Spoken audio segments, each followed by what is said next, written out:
2017년 4월 17일 19대 대선의 공식 선거운동이 시작됐습니다. TV 토론도 한 번 있었고 후보 벽보도 붙었죠. 20여일 남은 상황에서 현재 판세와 각 후보별 필승 전략 짚어보도록 하겠습니다. 안철수 후보 4월 첫째 주에 무서운 상승세를 보였는데 지금 지지율이 조금 빠지는 상황 같습니다. 조정 국면 같기도 하고요. 어떤 상황이죠? 네, TV 토론 직후에 오늘까지 나온 게 6곳 정도 여론조사를 했는데 작게는 1.2%에서 크게는 13.5%까지 다양하게 지금 격차가 나와 있습니다. 1.2% 가장 작은 곳은 중앙일보 여론조사였고요. 13.5%는 리얼미터 여론조사였습니다. 또 한국사회여론연구소 KSOI라고 하죠. 그것도 12.5%의 격차가 있었습니다. 딱 일주일 전만 해도 오자 대결이든 양자 대결이든 안철수 후보가 역전하는 그런 지지율이 많이 나왔었는데 일주일 만에 또 상황이 좀 변하고 있는 모습입니다. 몇 군데 좀 더 살펴볼 필요도 있을 것 같은데요. 서울경제에서 15일, 16일 의뢰했는데 오자 대결이죠. 여기서 문재인 후보가 42.6%, 안철수 후보가 35.6%였고요. 또 조선일보가 17일 날 보도한 걸 보면 문재인이 36.3%, 안철수 31% 이렇게 나왔습니다. 또 SBS에서는 14, 15일간 해서 16일 날 보도했는데요. 문재인 35.8%, 안철수 30.2%. 각 언론사마다 이제 문항이 좀 다를 수 있기 때문에 직접 비교하기는 어렵지만 대체로 한 일주일 전까지 이제 안철수 문재인 거의 뭐 박빙까지 붙었다가 다시 좀 격차가 벌어지고 있는 이런 양상인 것 같습니다. 여론조사 전문가들한테 물어보니까 대체로 안철수 후보의 상승세가 이제 조정 국면을 맞는 것이다. 이렇게 설명을 하고 있고요. 주식값하고 비슷하다고 합니다. 갑자기 이렇게 이유 없이 쭉 오르다가 어느 시점이 되면 이제 조정 국면을 맞을 수밖에 없는데 여기서 다시 하락하느냐 아니면 조정 국면에서 그냥 그 추세를 유지하느냐 뭐 둘 중에 하나라고 합니다. 거기서 더 오르는 경우는 별로 없다고 하더라고요. 네. 안철수 후보 무섭게 상승하다가 좀 악재가 있었습니다. 그 유치원 공약 논란 그리고 부인의 그 안철수 의원 보좌관 사적으로 활용한 논란 뭐 이런 것들이 있어서 이런 것들이 다 이런 여론 조정 국면에 다 영향을 끼친 것 같더라고요. 네, 성한영 기자님이 말씀하셨던 아까 서울경제 여론조사 그게 문재인과 안철수 7%포인트 격차였는데 그 여성 응답자만 놓고 보면 13%포인트 차이가 납니다. 전체에 비하면 거의 2배 가까운 그 격차를 벌이는 거죠. 이 서울경제가 의뢰한 여론조사 기관이 한국리서치였는데 한국리서치가 4일 전에 나흘 전에 그 남녀 차이를 보니까 그땐 3.8%였어요. 그런데 이게 지금 13%로 한 나흘 사이에 이렇게 확 격차가 벌어졌다. 이건 그 단설 유치원 그걸로 해석할 수밖에 없는 그런 상황인 것 같습니다. 안철수 후보가 대형 단설 유치원 자제하겠다. 신설을 자제하겠다 이렇게 말을 했는데 이게 단설이든 병설이든 국공립 유치원 자체에 대해서 수요가 절대적으로 많고 부족한 상황인데 이런 상황에서 신설을 자제하겠다는 발언 이게 아이를 키우는 엄마들의 마음에 상처를 준 게 아닌가 그 여론에 기름을 부은 게 아닌가 싶습니다. 사립유치원 원장들 이해관계 때문에 뭐 그런 말 그대로 이제 개념 없는 발언을 한 거죠. 수도권 30, 40대 여성 유권자들이 좀 상당히 충격을 받았다. 이제 이런 분석들이 있습니다. 또 그 보좌관을 좀 사적 비서처럼 부려먹었다. 이제 이 문제는 사실은 좀 정직하게 얘기하면 국회의원들 중에 보좌관 그렇게 부려먹는 사람들 많습니다. 그런데 이게 왜 문제가 되냐면 안철수이기 때문에 문제가 되는 겁니다. 다른 좀 약간 못된 이미지의 국회의원이 이미지. 그렇습니다. 고학 이미지의 정치인이 뭐 그런 걸 했다 그러면 아니 뭐 그럴 수도 있는 것 아니냐라고 용서할 수 있는데 안철수가 그랬다.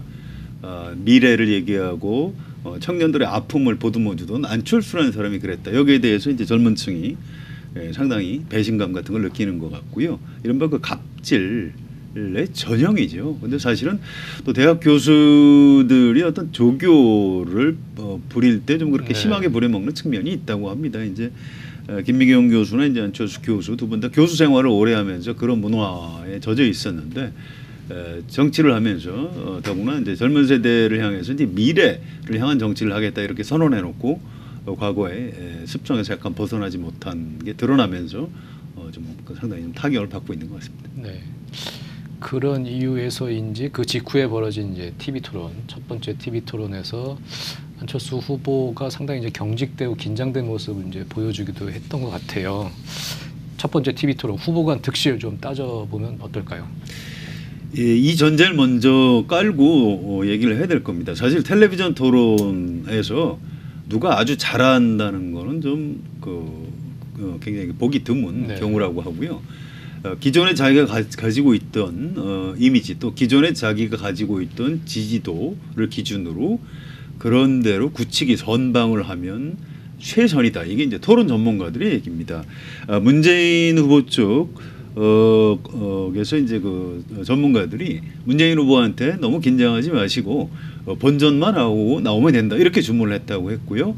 그 정도 이제 무난하게 이제 문재인 후보는 토론을 했다. 그래서 결과에 대한 평가도 뭐 그만하면 됐다 이런 평가가 많습니다. 그런데 이제 안철수 후보 쪽에서는 좀 뭔가 한번 잘해보려고 잔뜩 긴장해서 들어갔다가 다른 사람들의 공격을 받으면서 막 얼굴이 막 굳어진다거나 뭐 그날 분장도 약간 좀 이상했죠.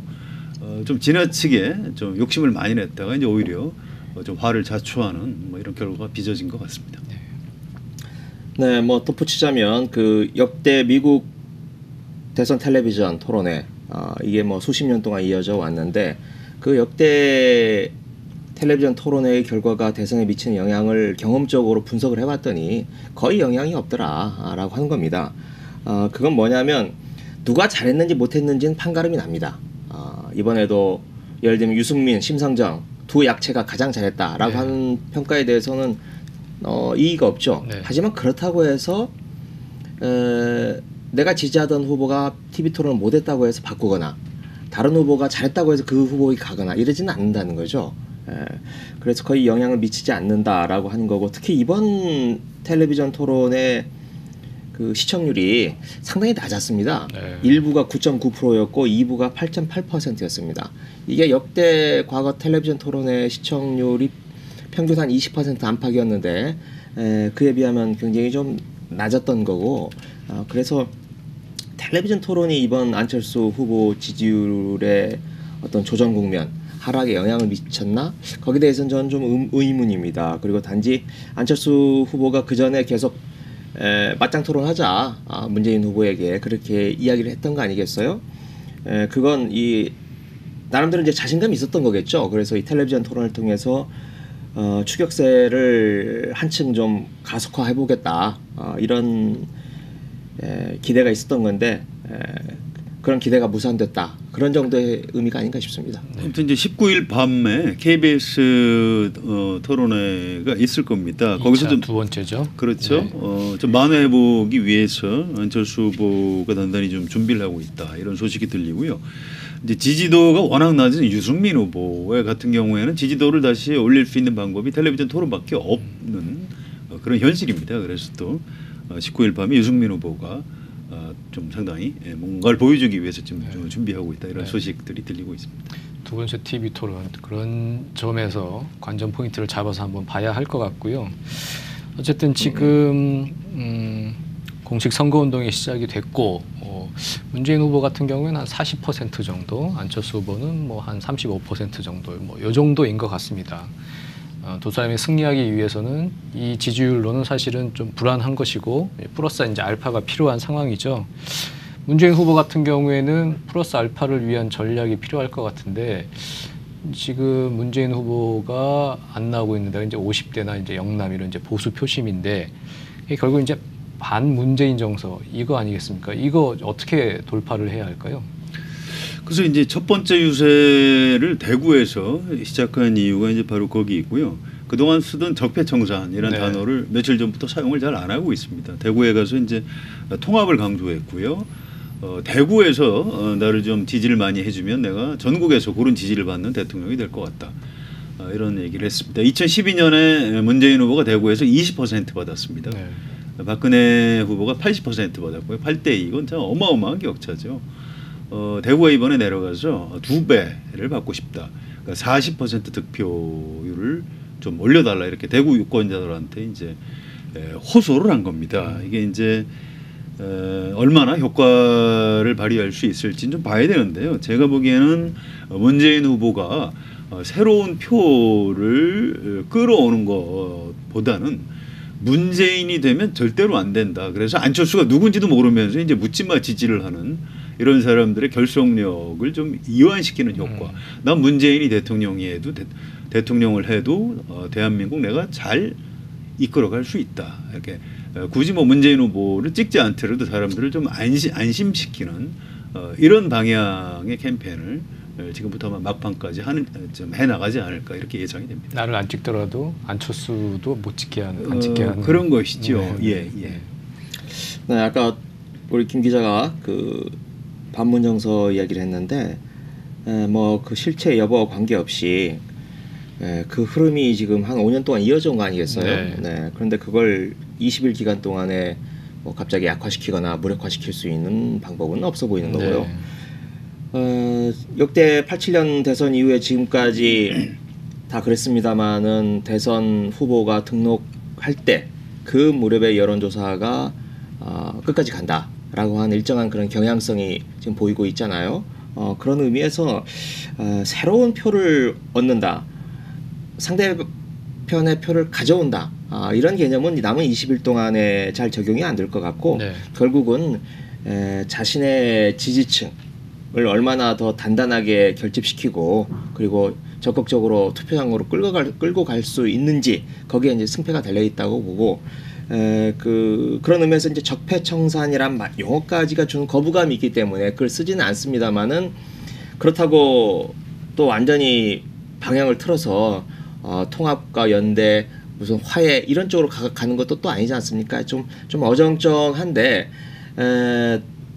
그래도 문재인 캠프에서 주력하는 것은 정의, 이번 그러니까 양극화의 문제라든지 그 우리 사회 수십 년 동안 쌓여있던 적폐의 문제라든지 이걸 잘 드러내서 문재인의 효용 가치를 드러낼 수 있는 용어와 전략 이것들을 계속 구사하겠다라고 하는 게 그 문재인 캠프의 상황입니다. 네. 네, 대구 유세 내용을 좀 자세히 들여다봤는데 지금 김의겸 기자 분석이 맞습니다. 적폐청산이라는 말을 안 쓰는 이유가 대구의 유권자들이 굉장히 싫어한다고 그래요. 그 단어를.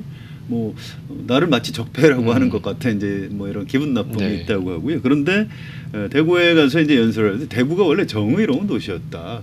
2월 28일인가요? 228 의거. 228 네. 의거에 가서 대구는 이제 그 굉장히 그 민주화에 앞장섰던 도시라는 것을 다시 한번 환기시켜주고 이제 이렇게 함으로써 이제 정의라는 단어를 쓰고 있는 겁니다. 대구 시민들 입장에서도 아니 뭐 정의로운 나라를 만들어야 된다에 대해서 반대할 이유는 없는 거죠. 정의로워야 되는 거 네. 맞지 않습니까? 그래서 이런 그 작아 보이지만 이런 이제 용어의 선택 같은 것이 좀 상당한 정치적 의미가 있는 것 같습니다. 네. 안철수 후보 같은 경우에는 자기한테 넘어온 보수표 심을 단단하게 다지고 또 아직 이제 지켜보고 있는 부동층 중도일 수도 있겠죠. 그런 표를 더 끌어와야 하는 상황이죠. 그렇습니다. 안철수 후보도 마찬가지죠. 문재인 후보 쪽에 표를 가져온다. 네. 이건 어려울 테고. 네. 근데 좀 더 숙제가 많죠. 문재인 후보에 비해서.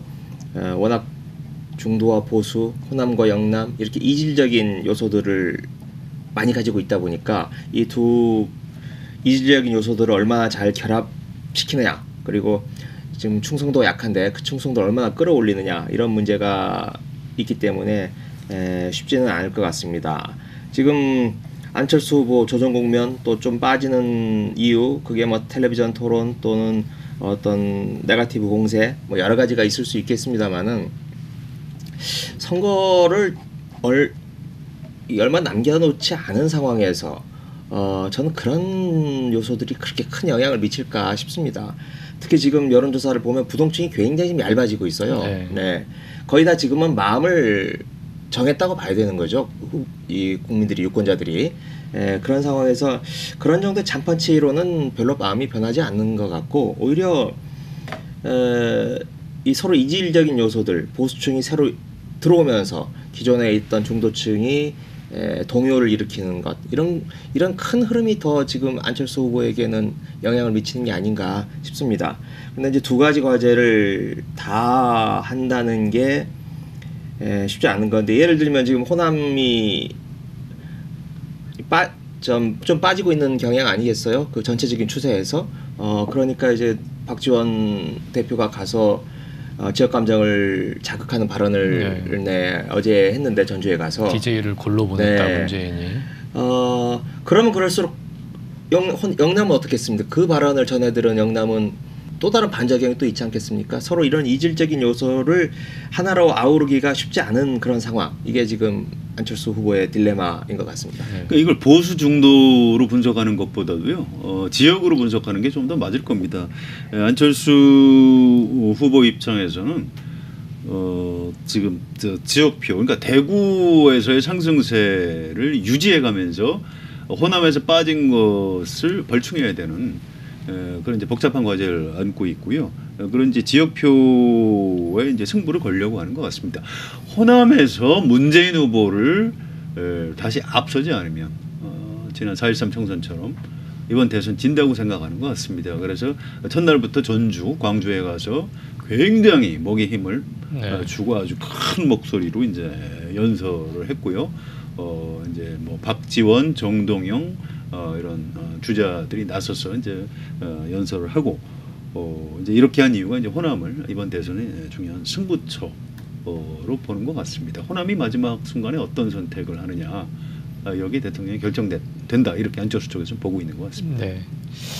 이제 바른정당 얘기를 좀 해보겠습니다. 지난 일요일이었죠. 16일에 이종구 바른정당의 정책위 의장이 이런 얘기를 했어요. 유승민 후보에게 사퇴 건의를 하고 받아들여지지 않으면 의총까지 열겠다. 이게 지금 선거운동이 시작되기도 전에 선수를 흔드는 거였는데, 이분들 왜 그러는 겁니까? 저는 불안감 때문이라고 봅니다. 네. 이종구 의원, 지역구가 강남갑이죠. 새누리당, 예전 새누리당 구여권 계열로 보면 가장 대구와 함께 노른자위 땅이라고 할 수 있는 곳인데, 이곳에서 17대 때부터 3선을 했습니다. 19대에 한번 빠졌죠. 비교적 편안하게 국회의원을 해오신 분이에요. 지금 한 4%, 5% 되는 지지, 대통령 후보 지지를 가지고 다음 선거를 4당 체제에서 치른다, 5당 체제에서 치른다, 당선 가능성이 안 보이는 거죠. 그런 상황에서 뭔가 좀 활로를 모색을 해야 되니, 이게 안철수 당선을 시키고 국민의당과 어떤 합당을 통해서 몸집도 좀 키우고 그런 모습으로 3년 뒤를, 또 내년 지방선거를 맞아야 된다라고 하는 어떤 불안감, 이런 것들이 바른정당 의원들이 그런 이야기에 좀 귀를 솔깃하게 만드는 그런 요소가 있는 것 같습니다.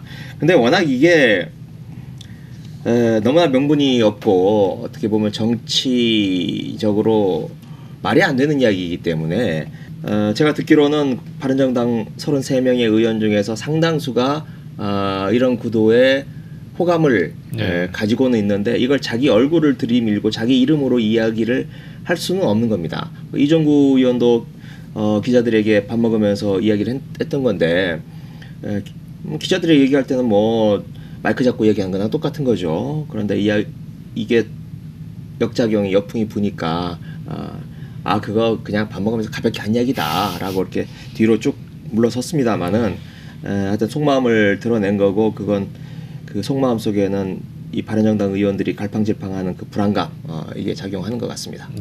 예, 정치인이 기자들하고 뭐 얘기했는데 개인 의견이다, 이런 해명은 있을 수 없는 거고요. 지금 우리나라 이제 보수 기득권 성향 정치인들이 정신적으로 지금 무너져 있다는 반증입니다. 좀 심하게 제가 표현하면 좀 타락했다고 봐야 됩니다. 어떻게 정치인이 이런 말을 할 수가 있습니까? 이건 뭐 있을 수 없는 일이고요. 이해운 의원 같은 경우에는 이제 좀 진화를 하고 나서고 있습니다. 안철수 하고 연대 가능성은 없는 것 같다. 유승민 후보가 끝까지 간다고 하지 않았느냐. 뭐 이런 얘기를 했고요. 뭐 또 뭐라고 그럴까요? 뭐 바른정당이든 자유한국당이든 지금 정치인들, 우리나라 국회의원들의 어떤 심리적인 그 바닥까지도 지금 보여주고 있는 것이 아닌가. 문재인이 대통령이 되면 우리는 모든 것을 잃는다. 안철수가 되면 절반만 잃는다. 그러니까 최악을 피하기 위해서 차악이라도 선택해야 되는 것 아니냐. 이제 이런 생각들을 하고 있고 이런 것들이 말로 표현이 되고 있는 것 같습니다. 네. 네, 지난 텔레비전 토론회에서 유승민 의원 좀 자세하게 지켜봤는데 말하는 태도나 내용 이런 걸 보면 그동안 해방 이후에 우리 보수가 걸어왔던 그 반공보수 극단적인 이념 대결을 부추겨왔던 그런 보수를 벗어나서 정말 새로운 보수, 제대로 된 보수, 어떤 이념 지향형의 보수가 아닌 시장 지향형 보수를 만들어 보겠다라고 하는 그런 어떤 진정성 이런 걸 좀 느낄 수 있었습니다. 저는 개인적으로. 그래서 이번 대선 결과와 무관하게 유승민 후보는 자신의 가치를 내걸고 완주해 보겠다는 이런 생각이 강하지 않을까요? 그런데 그런 가치는 뭐 중요하지 않고 어떤 권력 구도나 선거 구도, 선거 지형 이런 것에만 매달리는 모습. 그게 사실 일종의 데자뷰를 연상시키는데 2002년 노무현을 낙마시키려고 했던 후보에서 쫓아내려고 했던 후단협의 모습. 그게 지금 다시 한번 떠오르는 겁니다. 그런데 그때 새천년 민주당의 후단협 의원들 수십 명이 했죠. 그런데 그때 그 사람들 지금 한 명도 국회의원 한 사람 없습니다. 다들 정치 낭인이 되고 지금 어디론가 그냥 다들 이름조차 없이 다들 사라져 버린 겁니다. 뭐 가끔씩 어디 뭐 영입됐다고 기웃기웃하는 모습은 보이는데 국민의당에 많이 그런 것 말고는 저 역할을 하는 의원들이 없습니다. 정치가 뭐 항상 옳은 원칙과 명분만 갖고 할 수는 없지만 그래도 우리 서관영 기자님이 말씀하셨던 타락하는 수준까지는 안 가야 된다 그렇게 생각을 합니다. 네. 뭐 그럴 가능성이 적어 보이긴 한데 만약에 정말 선거 막판에 유승민 후보나 바른정당이 일방적으로라도 우리 안철수 지지한다 이렇게 했을 때 안철수 후보로서는 어쨌든 탄력을 받을 수 있지 않을까요? 물론입니다. 이제 지금부터 대선까지 5월 9일까지 남은 변수는 크게 보면 한 두 가지 정도 있을 수 있는데요. 하나는 후보 사퇴 변수가 어쨌든 있는 겁니다. 뭐 상상하기가 어렵긴 하지만 아무튼 유승민 후보가 사퇴한다면 안철수 후보 쪽으로 좀 표가 더 가는 효과가 있겠죠. 홍준표 후보는 90여 석의 국회 의석을 가지고 있는 정당 후보로서 사실은 사퇴하고 싶어도 사퇴할 명분이 이제 없는 것이고요. 뭐 물론 이제 유승민 후보도 사퇴할 명분이 없습니다. 그래서 이 구도는 이제 그냥 간다고 봐야 되는데 만약에 만에 하나 누가 됐든 후보가 사퇴하게 되면 구도가 약간 흔들리는 효과가 있는 겁니다. 또 한 가지 두 번째 변수는 저는 안보 변수라고 봅니다. 북한의 이제 핵실험이나 이제 미사일 발사 또 이제 미국과 중국의 대응 이런 것에 따라서 급속하게 어떤 우리 국내 대선에 영향을 미칠 가능성이 있는데 그런데 그 효과에 대해서는 예측이 잘 되질 않습니다. 우리나라 이제 국민들이 워낙 북풍에 좀 이골이 나 있고요. 또 한 가지는 지금 북풍으로 득을 볼 수 있는 보수 정당 후보가 지금 3등, 4등을 달리고 있습니다. 이런 상황에서는 이제 안보 변수가 불어도 영향이 좀 제한적일 수밖에 없고요. 기억하시겠습니다만 2010년에 지방선거 앞두고 3월달에 천안함 폭침 사건이 터졌고 이명박 정부에서 좀 대대적으로 좀 선거에 활용하려고 하다가 오히려 역풍이 불어서 이제 여당이 참패하는 그런 일도 있었습니다. 저는 뭐 우리나라 유권자들이 상당히 좀 현명하게 판단할 것이다 이렇게 신뢰합니다. 네, 유승민 후보 사퇴 가능성 뭐 저는 아주 낮게 보는데 그렇다고 해서 설사 사퇴한다고 할지라도 그 표가 안철수 후보에게만 가느냐? 워낙 지금 지지율이 낮은 데다가 그마저도 제가 보기에는 2등분 또는 3등분 하면서 홍준표에게도 가고 또 일부는 아주 소수이겠습니다만 문재인에게도 갈 수 있는 거고 구도 자체를 흔들 수 있을 만큼 유승민 후보의 사퇴나 또는 오자가 사자가 되는 게 그렇게 영향을 미칠 수 있을까? 네. 20일 정도 남았는데 어떤 변수가 정말 지금의 판을 흔들 수 있을지 참 궁금하기도 하고요. 그래서 승자는 단 한 명뿐입니다. 전략도 중요하지만 그게 제대로 먹히려면 끝까지 마지막 한 표까지 끌어오려는 후보와 그 세력의 절박감이 전제가 돼야겠죠. 그 진심이 결국엔 아직 지지 후보를 정하지 못한 유권자들의 마음까지 움직이게 될 겁니다. 더정치 오늘 여기까지입니다. 감사합니다.